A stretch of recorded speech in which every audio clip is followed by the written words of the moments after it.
Electricity is an essential part in our lives, and without electricity, we'd be using other forms of energy that are less efficient. While reading Frankenstein, I thought to myself, is Victor using AC or DC current? And since we're talking about AC and DC current, DC stands for direct current. Direct current is the current you get from a battery.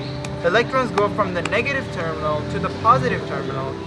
Conventionally, it goes from the positive terminal to the negative terminal. AC current, on the other hand, is alternating current. AC current is provided by the plugs in your home. In AC, the electrons change direction back and forth continuously at a very fast rate.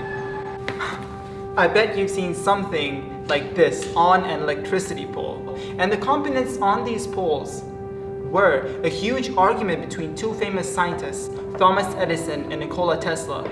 After Thomas Edison first created the electrical light bulb, he knew that there was a huge market for the electrical light bulb, and he started building power stations all over the globe. His popularity grew as he started to manufacture power stations and deliver power to his customers. He became very popular and very wealthy because of his business.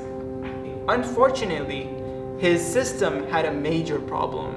In order to receive sufficient electricity, Edison's customers had to be in a 2-kilometer radius from the power station. Any house further than 2 kilometers would not receive sufficient energy to power a light bulb. And this is a phenomenon known as line loss.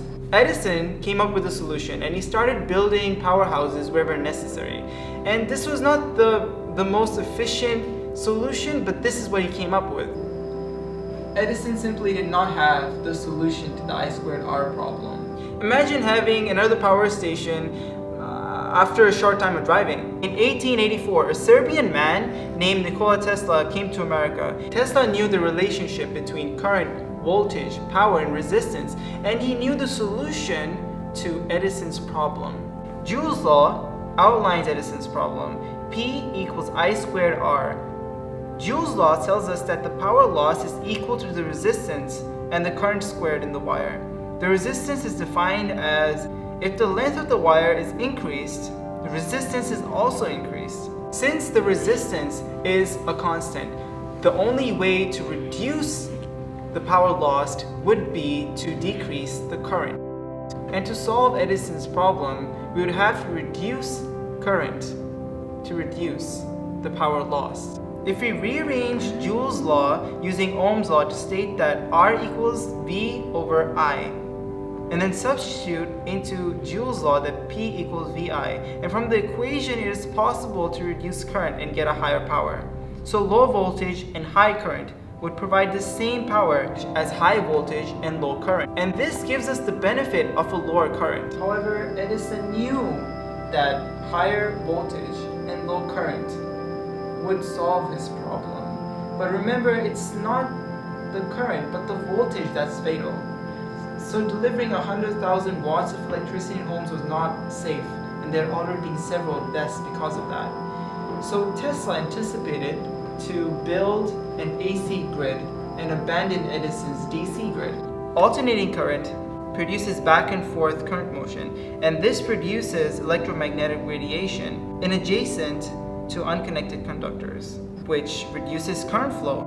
So then Tesla built the transformer, a device that was capable of altering voltage and current. Using Tesla's transformer, it was possible to send large voltages from the power stations to the homes. And just before entering the home, use a step-down transformer that decreases the voltage and increases the current, which makes it a lot more safer. Tesla had solved the I2R problem. Edison's DC current system was now in major trouble. He challenged Tesla's theories and held campaigns, including publicly electrocuting elephants, to prove that AC was a lot more dangerous than DC. Edison tried his best to discredit Tesla, but even though his reputation and wealth, it could not defeat the science proven by Tesla. AC dominated over DC current, and Tesla had won the war. Everyone likes a story now and then. And do me a favor, if your younger brother asks you for a bedtime story, narrate this story. Everyone should know the history of how electricity first came into our houses.